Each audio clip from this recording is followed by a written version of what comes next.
Consumer awareness of the environmental impacts of food production is on the rise. We discuss the market demand of that constantly here on Sarah's Country. We try to do that with an open heart and an open mind because sustainable alternatives are increasing and meeting that will require the constant attention of food producers, as reported by Annette Scott in this week's Farmers Weekly. And this is following a Blink innovation event held last week at Lincoln, where High Peak Station's Hamish Guild told the seminar that new customer trends and demands are about innovation and pragmatic marketing, whilst controlling the value chain for your own branded products. And Hamish joins us now. Thank you so much for coming on Sarah's Country. Hamish, I understand that your talk was very well received, and I know the word pragmatic is probably the right one there. But from a farmer's perspective, how do you think that it's possible to make the most of these consumer changing trends? Yeah, look, Sarah, I'd be the first to admit if I had all the answers, I probably wouldn't be doing exactly what I'm doing now. But look, all we know is that the trends are changing incredibly fast. And the two other speakers we had on the day, Holly Lloyd and Samantha White, they were both really insightful as well as to just the speed at which we're all having to try and keep up with these demands. So we do what we can do, and we take our listenings where we can, but it is a challenge trying to probably preempt what direction things are going to go in. And what about, consumers becoming less loyal, but yet more conscientious of where their products have coming from, preferring to sort of shop through experience as opposed to going into physical stores?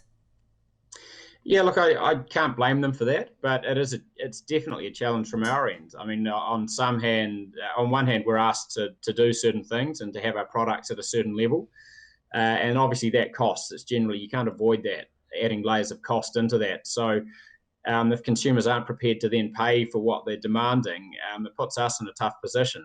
What do? We don't want to cut costs, but at the same time, we have to have an economic proposition.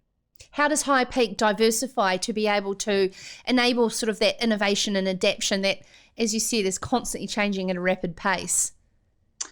Yeah, look, our challenge was we farmed multiple classes of stock, but as a high country property, we're a store property, so we were always reliant on who bought our products, and we had very little control of that. And certainly, probably the genesis of this project was 7 or 8 years ago when the store market was quite weak, and we were taking 12 months risk on lambs and venison and beef.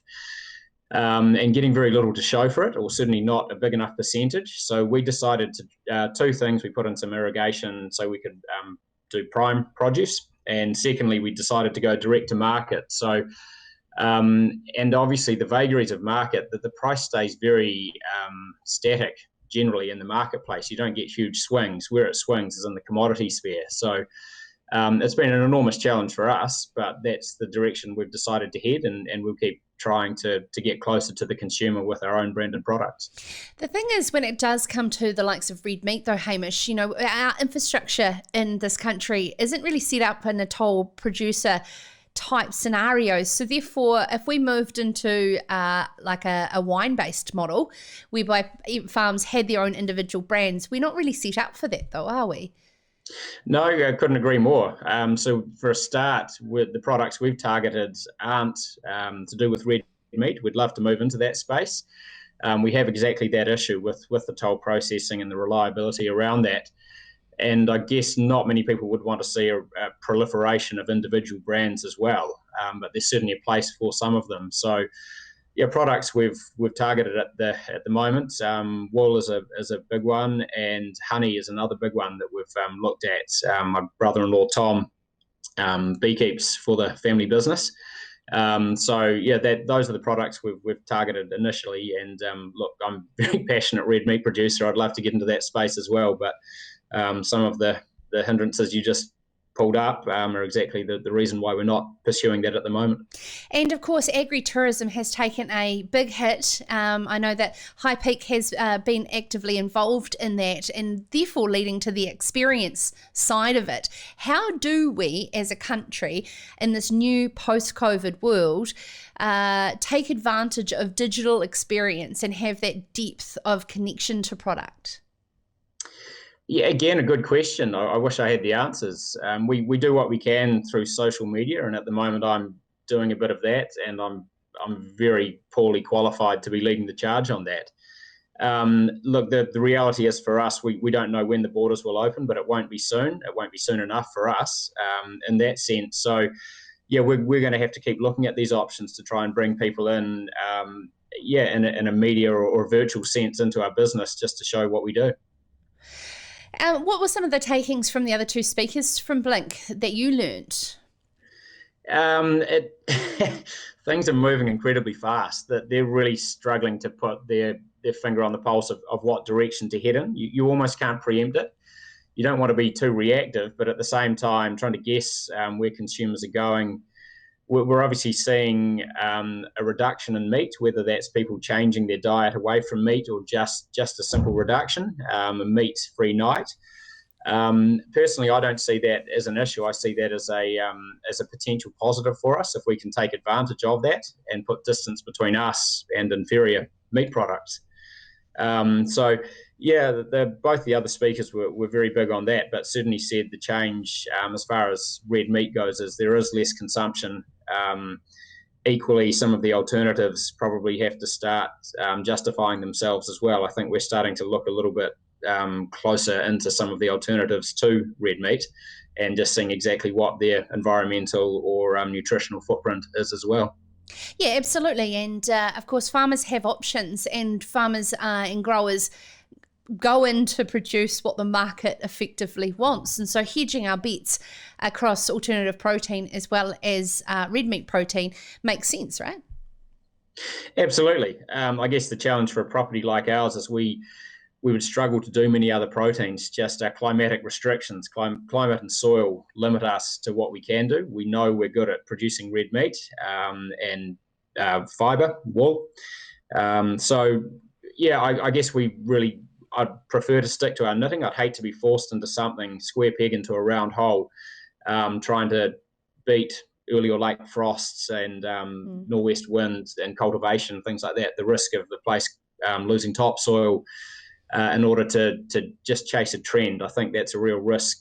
So there's a certain niche that can certainly chase that, and then there's other classes of country which probably have to do what they're doing currently, but do it better and hopefully get closer to the consumer.